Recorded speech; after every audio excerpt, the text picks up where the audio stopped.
Hello friends, welcome back to our YouTube channel Basant Bhardwaj only way to education.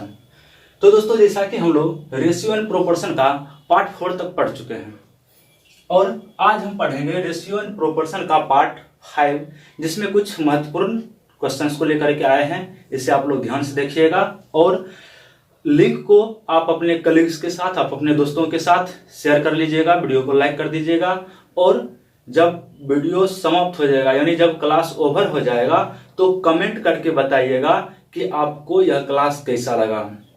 ठीक है, तो चलिए आज के क्लास को शुरू करते हैं।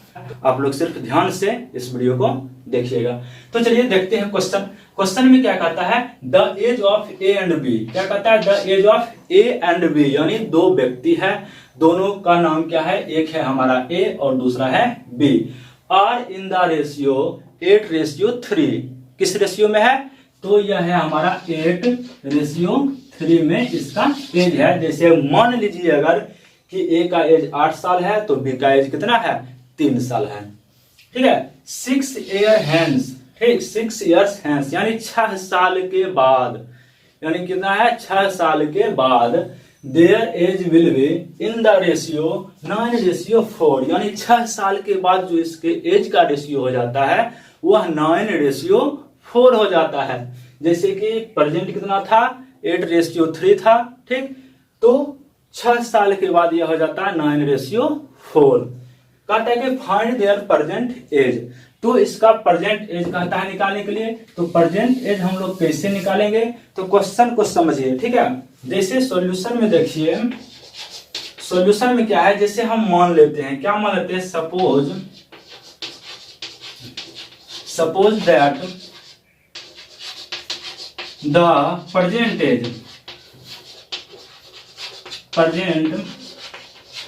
एज ऑफ, ठीक, ए एंड, ठीक है, एंड बी आर, ठीक है, कितना आ जाएगा, मान लेते हैं हम कितना, 8x इयर्स एंड कितना आ जाएगा, आप लोग बताइए जल्दी से, 3x years.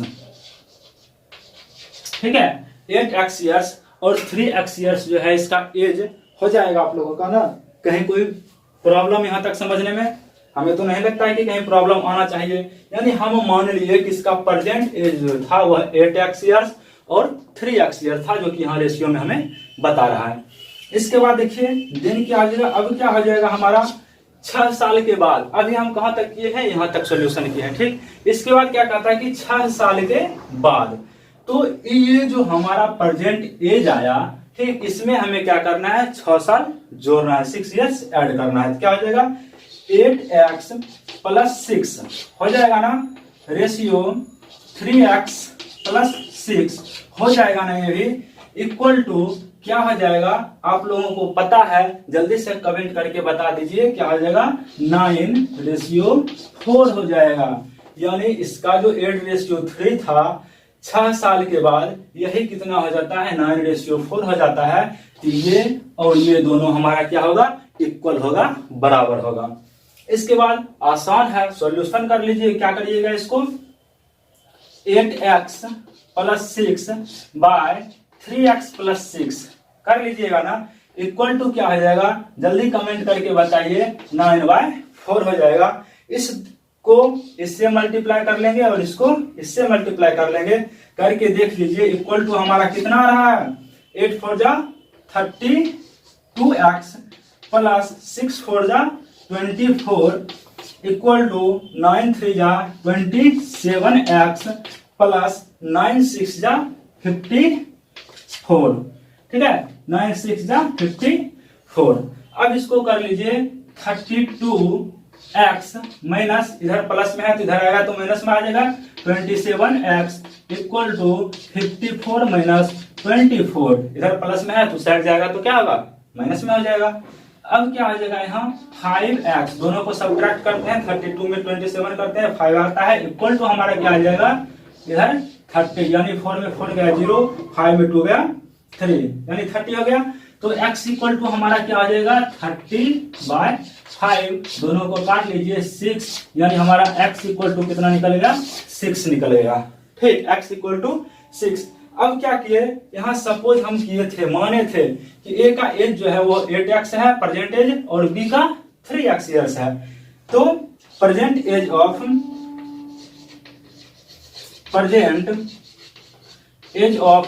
A equal to कितना, 8x equal to 8 × 6 equal to 48 years. ठीक है, 48 ईयर्स हो जाएगा ना, 48 ईयर्स। इसके बाद कहता है present age of B equal to कितना, 3x equal to 3 × 6 equal to 18 years, YRS लिख देते हैं। ठीक है, यहाँ तक समझने में अगर किन्हीं को कोई प्रॉब्लम आया तो आप बता सकते हैं। एक बार और हम रिपीट कर देते हैं, एक बार और हम समझा देते हैं कैसे। तो पूछ रहा है क्वेश्चन में क्या, the age of A and B, यानी ए और बी का जो एज है यह किस रेशियो में है, 8:3 में है। 6 साल के बाद, जैसे हम बताए थे ना 8 साल है और 3 साल है, मान लीजिए 8 साल और 3 साल है। 6 साल के बाद कितना हो जाएगा, 8 × 6 = 14 हो जाएगा और 3 में 6 जोड़ेंगे तो कितना हो जाएगा, 9, यानी 14:9 मान लीजिए एक तरीका से। ठीक है, मान लीजिए और हो जाता है 6 साल के बाद। कहता है कि their age will be in the ratio 9:4। 6 साल के बाद इसका जो एज का रेशियो होता है कितना होता है, 9:4 हो जाता है। तो इसका परसेंटेज, तो हम मान लिए कि इसका परसेंटेज ये है नहीं, हम मान लिए कि 8x और 3x है। ठीक, तो 8x और 3x रेशियो हो जाएगा, इसको हम लिख सकते हैं ना, 8x रेशियो कितना, 3x, इसको लिख सकते हैं। इस रेशियो में क्या कहता है कि 6 साल बढ़ गया, यानी 6 साल के बाद। तो 6 साल के बाद तो अभी जैसे मेरा परसेंटेज मान लीजिए 24 है या 27 है, तो इसमें 6 जोड़ देंगे। 27 है तो 6 जोड़ देंगे तो कितना हो जाएगा, 33 ईयर्स हो जाएगा। सेम उसी तरीका से 6 साल के बाद पूछ रहा है, तो इसके एज में 6 साल जोड़ दिए, इसके भी एज में, ये ए का एज था इसमें भी 6 साल जोड़ दिए, बी का एज था इसमें भी 6 साल जोड़ दिए, इक्वल टू कितना हो गया, जो रेशियो में आता है वो। उसके बाद तो खुद सोल्यूशन करने के लिए तो खुद आता है, हल आप खुद कर सकते हैं। ठीक है ना, इसमें अगर कोई डाउट है तो आप कमेंट करके जरूर बताइए। तो चलिए अब देखते हैं क्वेश्चन नंबर 2। ठीक है, क्वेश्चन नंबर 1 देख लिया, अब हम देखते हैं क्वेश्चन नंबर 2। क्वेश्चन को बस ध्यान से, दिमाग से कंसंट्रेट होकर के देखिए। ठीक है, ध्यान से क्वेश्चन को देखिए और सुनिए और समझिए। ठीक, क्वेश्चन नंबर 2 में कह रहा है कि the ratio of copper and zinc, किसका रेशियो कह रहा है, कॉपर और जिंक का रेशियो कह रहा है, इन एन एलॉय, यानी एक मिश्रण है। ठीक, जिसमें जिंक और कॉपर का जो रेशियो है वह 9:5 है। कितना है, 9:5 है। If the weight of copper in the alloy is 48.6 grams. ठीक, कितना है, 48.6 ग्राम्स है। Find the wait of zinc in the alloy. जैसे मान लीजिए कि 5 kg का कोई एलॉय है। ठीक, कोई एलॉय है, कोई मिश्रण है 5 kg का, इसमें हम कह देंगे कि 3 kg जो है वह सेंड है। ठीक है, 3 kg जो है वह सेंड है। ठीक, बाकी मान लीजिए कि हम साल्ट, सेंड और साल्ट दोनों मिलाते हैं तो साल्ट कितना हो जाएगा, 5। ठीक, -3 = 2 kg होगा ना। इसी तरह से जो आपका ये है क्या कहते हैं इस दोनों का रेशियो जो है वह रेशियो कितना कितना आपका दिया हुआ है, तो आपका रेशियो दिया हुआ है 9:5 दिया हुआ है। और weight of copper in alloy, यानी इस एलॉय में, इस मिश्रण में कॉपर का वेट 48.6 ग्राम्स है। तो जिंक का वेट क्या होगा। ठीक है, जिंक का वेट क्या होगा, तो कुछ नहीं कीजिए, सॉल्यूशन में आप कर लीजिए। ठीक,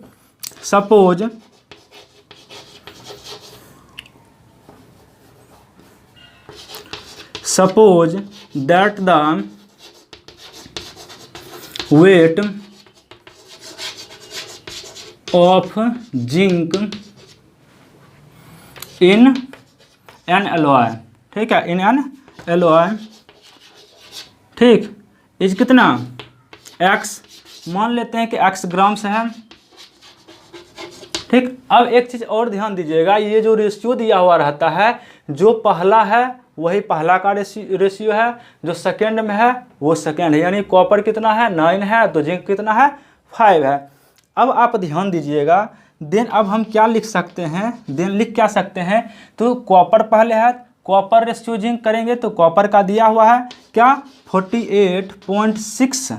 ठीक, रेशियो क्या लिख लेंगे, जिंक का हम क्या माने हैं, जिंक का क्या मान लिए हैं, x मान लिए हैं, इक्वल टू क्या हो जाएगा, 9 रेशियो x इक्वल टू क्या हो जाएगा आपका, कितना है ये हमारा, कितना है रेशियो, 9:5 है।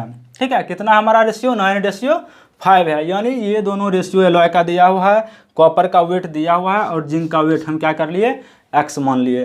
तो अब यहाँ क्या हो जाएगा, दोनों को मल्टीप्लाई कर सकते हैं, डायरेक्ट भी कर सकते हैं, या चलिए पूरा डिटेल से ही चलते हैं। 48.6 बाय x इक्वल टू क्या हो जाएगा हमारा, 9/5।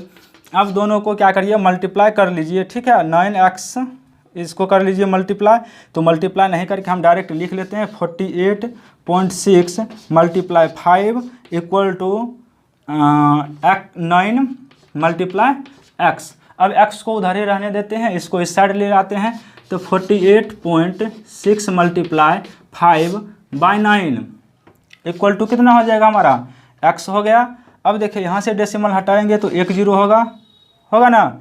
इस दोनों को काटिए, ठीक है, इस दोनों को काटिए, कितना हो जाएगा, 18 हो जाएगा। 18 × 5 = 90 होता है ना। ठीक, तो ये हमारा कितना आ गया, 18 आ गया। ठीक, 18 आने के बाद अब क्या करते हैं, देखते हैं कि 2 से ये भी कट रहा है, 2 से ये भी कट रहा है, तो 2 से ही क्यों ना हम काट लें, 2 से काट लेंगे, ये हमारा 9 हो जाएगा, और 2 से काट लेंगे तो क्या हो जाएगा, 2 4 और 3 हो जाएगा। तो क्या ये 2 से कटेगा, नहीं, ये भी नहीं कटेगा। 3 से कटता है, 4 2 6 और 6 3 9, और ये भी 9 है। ठीक है, तो काट करके देखिए। ठीक, 3 से काटिए, 8 3 = 24, 8 1 = 8, और इसको काटिए तो 3 आया। 3 से 81 को काटिए तो कितना आएगा, 27 आएगा। कितना आएगा, 3 को 81 से करेंगे 27, यानी x इक्वल टू हमारा कितना आ गया, x इक्वल टू 27। ठीक है, x इक्वल टू कितना आया, 27। तब वेट ऑफ क्या माने थे, वेट ऑफ जिंक जो है उसको x ही माने थे ना, तो वेट ऑफ जिंक कितना हो जाएगा, वेट ऑफ जिंक। ठीक, weight of zinc equal to कितना हो जाएगा, x ही था, तो x कितना आया, 27 ग्राम्स।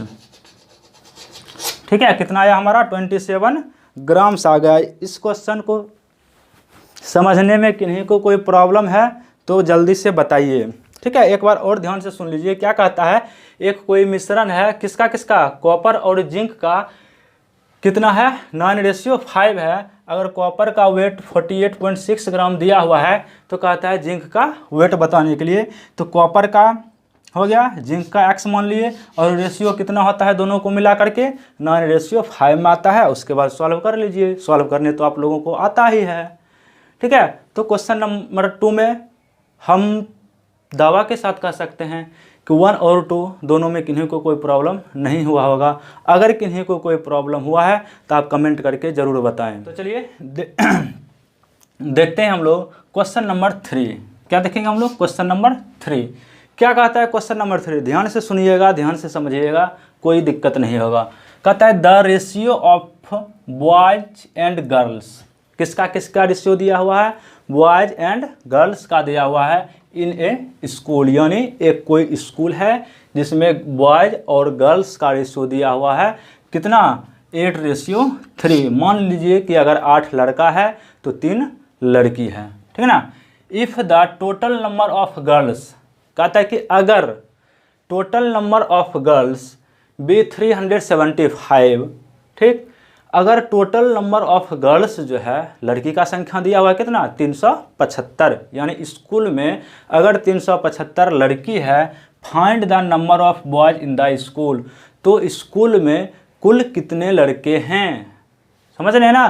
कहता है कि एक स्कूल में लड़का और लड़की का जो अनुपात है वह 8:3 है, ठीक है, कितना है, 8:3 है।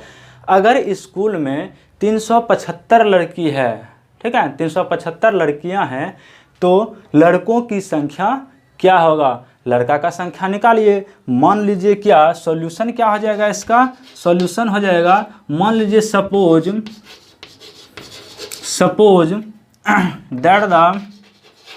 दैट द नंबर ऑफ, क्या आ जाएगा, नंबर ऑफ बॉयज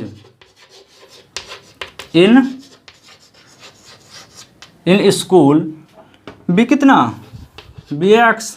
मान लिए कि स्कूल में टोटल नंबर ऑफ बॉयज जो है वो कितना है हमारा x है।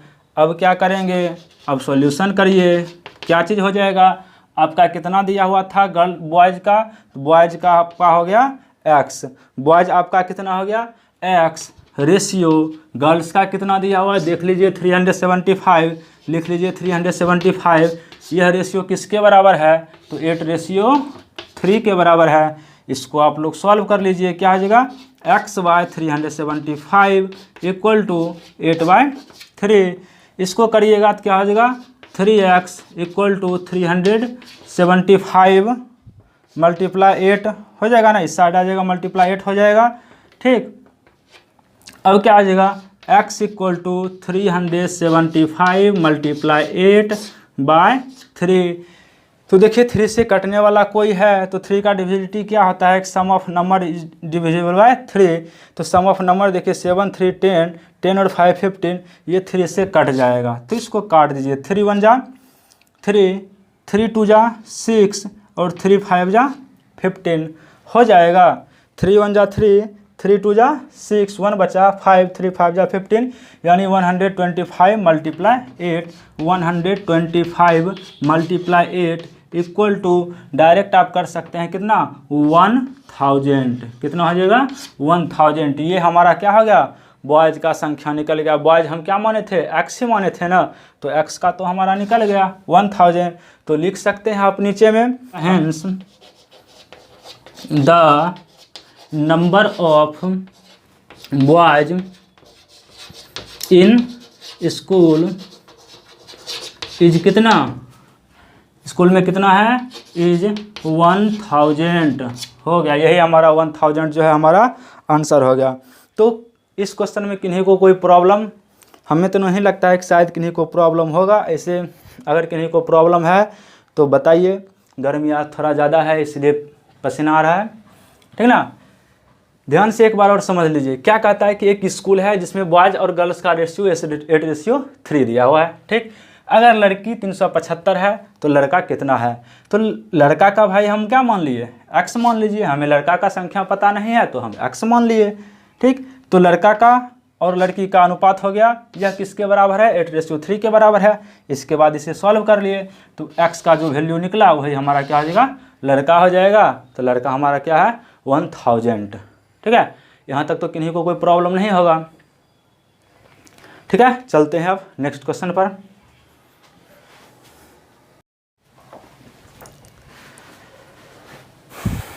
तो चलिए अब देखते हैं question number 4।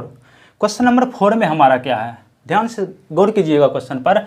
The ratio of monthly income to the saving, किसका किसका रेशियो दिया है मंथली इनकम और सेविंग का। जैसे मान लीजिए कि हम 10,000 रुपया एक महीना में कमाते हैं और उसमें 3,000 रुपया जो है हम सेव करके रखते हैं, बाकी बात तो 7,000 हम क्या कर दिए खर्च कर दिए। तो ये कैसे निकला ये आप समझ गए होंगे। ठीक, तो अब यहाँ ध्यान दीजिए। ठीक, एक परिवार का है कितना 11:2 है। कितना है income to the saving of a family is 11:2, यानी 11 रुपया अगर कमाता है तो 2 रुपया क्या करता है 2 रुपया बचाता है। ये मान लीजिए एग्जाम्पल के रूप में।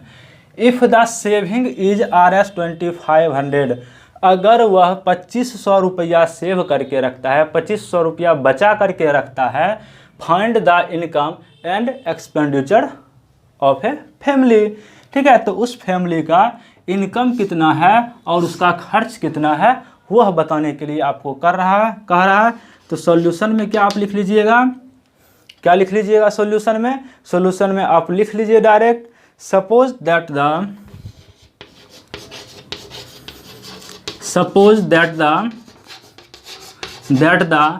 इनकम ऑफ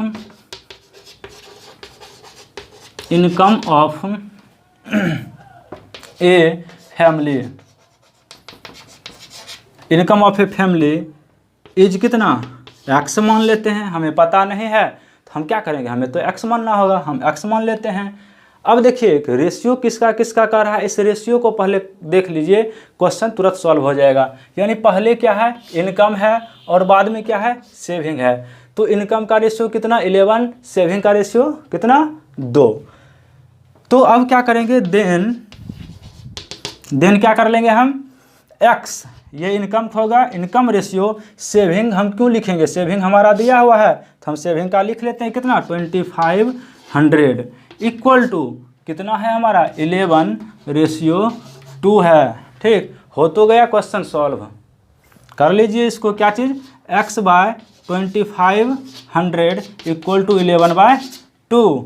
तो क्या आ जाएगा ये 2x इक्वल टू 11 × 2500।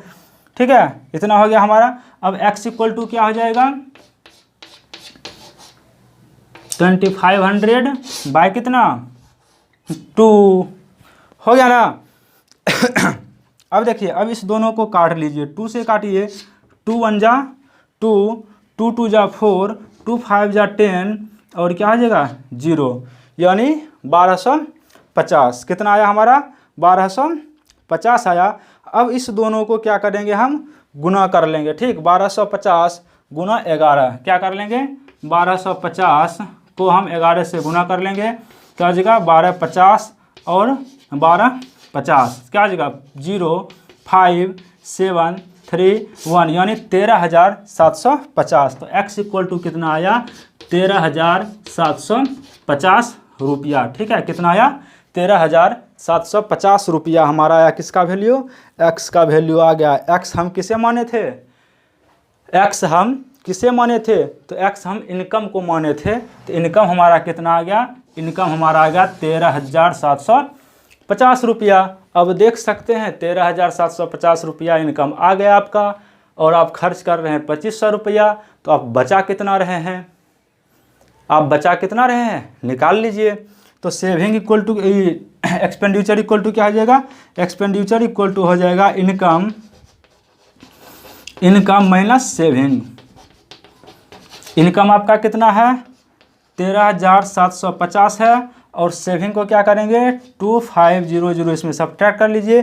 0 में 0 गया 0 ही हो जाएगा, 5 में 0 जाएगा तो कितना हो गया 5 हो गया। ठीक है, फिर 7 में 5 गया 2 हो गया, 3 में 2 जाएगा तो यहाँ 1 हो जाएगा। ठीक है, 3 में 2 जाएगा तो 1 हो जाएगा, यानी आपका आंसर जो है वो कितना हो गया 11,250, यानी एक्सपेंडिचर जो है, ठीक, यानी खर्च जो है इसका वो 11,250 रुपया खर्च है। यानी 13,750 रुपया कमाता है, 2500 रुपया बचाता है, और 11,250 रुपया यह खर्च कर लेता है। तो इस क्वेश्चन में किन्हीं को अगर कोई प्रॉब्लम है तो कमेंट करके पूछ सकते हैं।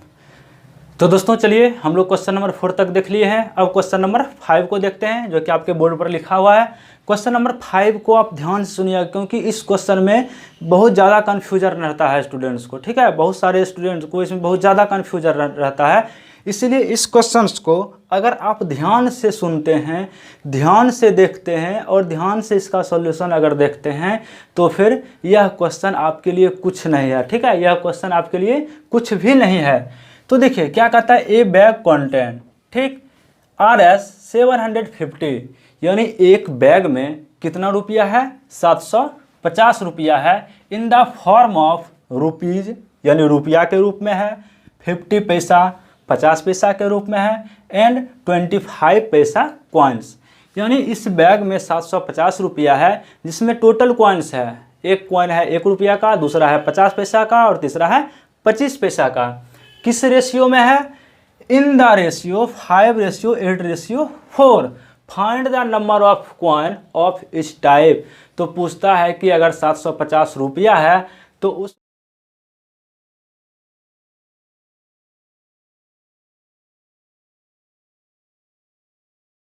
तो चलिए इसके सॉल्यूशन को देखते हैं हम। ठीक है, इसके सॉल्यूशन में हम क्या कर लेंगे, क्या कर लेंगे इसके सॉल्यूशन में, मान लेंगे let the number of coins. ठीक है, लेट द नंबर ऑफ, ठीक है, RS 1 रुपीज कॉइन्स, ठीक, 50 पैसा कॉइन्स एंड 25 पैसा कॉइन्स इज कितना 5x 8x एंड 4x। यहां तक में कोई प्रॉब्लम आप लोगों को? यहाँ तक में किन्हीं को कोई प्रॉब्लम नहीं होगा। अब क्या करिए, तो लिख लीजिए टोटल वैल्यू ऑफ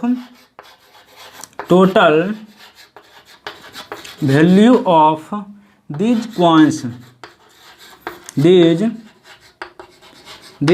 यानी ये जो कॉइन्स है 1 रुपया 50 पैसा एंड 25 पैसा कॉइन्स का, इसका टोटल वैल्यू आपका कितना है, तो आप सबको जोड़ लीजिए। यानी 5x मल्टीप्लाई क्या आ जाएगा 100/100। क्यों, अब देखिए अब है क्या, या तो इसको हम रुपया में चेंज कर लेंगे, इसको भी रुपया में चेंज कर लेंगे, तब तो रुपया में होगा, या फिर ये दोनों पैसा में है तो इसको हम पैसा में चेंज कर लेते हैं।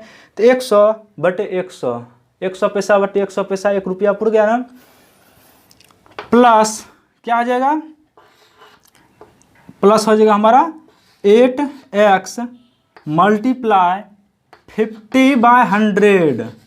यानी रुपया में चेंज करने के लिए क्या करेंगे, 50 को 100 से भाग देंगे, ये रुपया में चेंज हो जाएगा, प्लस क्या आ जाएगा 4x मल्टीप्लाई 25/100 हो जाएगा ना। इस दोनों को काट लीजिए तो 1/2 हो जाएगा, इस दोनों को काट लीजिए 1/4 हो जाएगा। अब इस दोनों को काट लीजिए तो 1 ही हो जाएगा। तो 5x में 1 से मल्टीप्लाई करेंगे तो ये हमारा 5x से रह जाएगा, प्लस 8x मल्टीप्लाई 1/2 प्लस क्या हो जाएगा 4x मल्टीप्लाई 1/4। इसको हम लिख सकते हैं ना 5x प्लस 8x/2 प्लस क्या आ जाएगा 4x/4 लिख सकते हैं ना।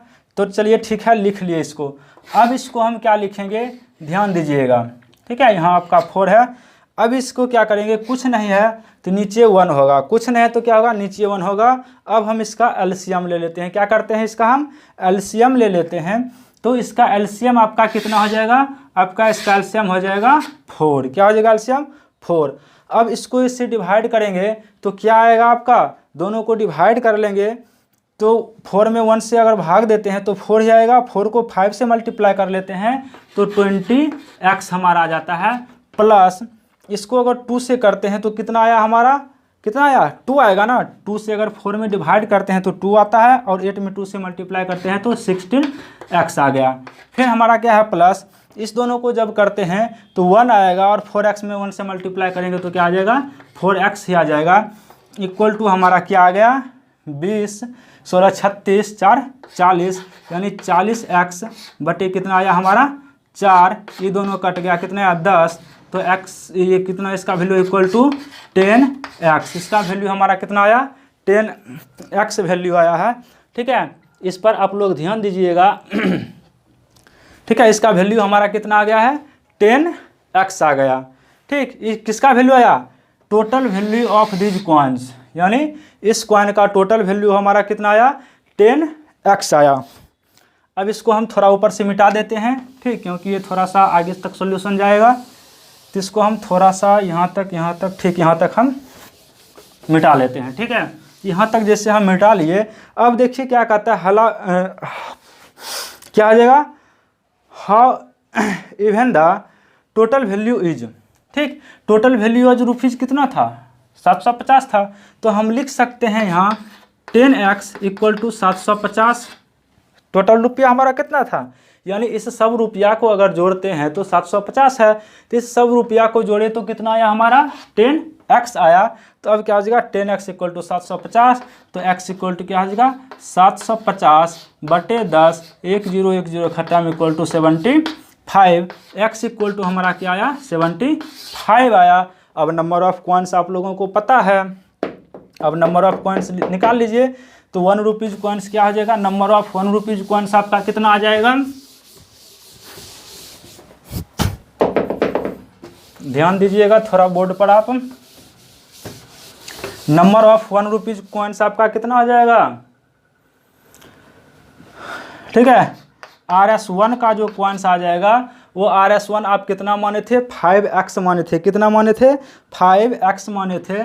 5x था तो क्या हो जाएगा 5 मल्टीप्लाई 75, दोनों को मल्टीप्लाई करिए कितना आ जाएगा 5 5 जा 25 बचा 2 आपको 7 5 जा 35 और 2 37, यानी 1 रुपया का जो सिक्का है वो कितना है 375 है। और वहीं 50 पैसा का कॉइन्स जो है उसको आप क्या माने थे 8x माने थे, तो 8 मल्टीप्लाई क्या हो जाएगा 75 इक्वल टू ये कितना हो जाएगा, दोनों को अगर मल्टीप्लाई कर लेते हैं हम, दोनों को अगर मल्टीप्लाई करते हैं तो 0 8 5 40 हो जाएगा, 0 कितना बचा 4 बचा, 8 7 56 4 60, यानी 600 पैसा हो जाएगा, 600 हो जाएगा ठीक। 50 पैसा का कितना हो जाएगा 600 सिक्का हो जाएगा। एंड 50 पैसा का और 25 पैसा का आप कितना माने थे 4x माने थे, तो क्या हो जाएगा 4 मल्टीप्लाई 75 इक्वल टू 300, ठीक ना। तो नंबर ऑफ कॉइन्स अब देखिए क्या हो जाएगा आपका, ठीक, नंबर ऑफ कॉइन्स यानी 600 कॉइन्स हो जाएगा किसका 50 पैसा का, तो इसमें कितना 2 से भाग दे देंगे तो आधा हो जाएगा, रुपया में चेंज हो जाएगा, ठीक है, रुपया में चेंज हो जाएगा, तो ये कितना होगा हमारा 300 रुपया हो गया, ठीक। अब यह कितना है 25 पैसा वाला कितना है 300 है, तो 300 में हम 4 से भाग दे देंगे तो कितना आ जाएगा 75 आ जाएगा, ठीक। यह 75 रुपया होगा, यह 300 रुपया होगा, और यह तो क्या है यह हमारा क्या है रुपया में है ही, तो 375 रुपया ये हो गया। अब टोटल रुपया को अगर जोड़ दीजिए 5 और 5 10, 7 और 7 14 और 1 15, और इधर क्या हो जाएगा 3 3 6 और 1 7, यानी हमारा कितना आया टोटल 750 रुपया निकल गया ना, टोटल 750 रुपया जो है हमारा निकल गया ना। बस यही तो पूछ रहा था, क्या है यही तो हमारा पूछ रहा था। देखिए क्वेश्चन सिंपल है, ठीक, क्वेश्चन जो है वो सिंपल है, आसान क्वेश्चन है, बस समझने का देर है। अगर समझ गए तो क्वेश्चन बनाने में कुछ नहीं है। यानी क्या कहता था बैग में 750 रुपया था, ठीक है, हम जान रहे हैं किस फॉर्म में था, तो रुपया था।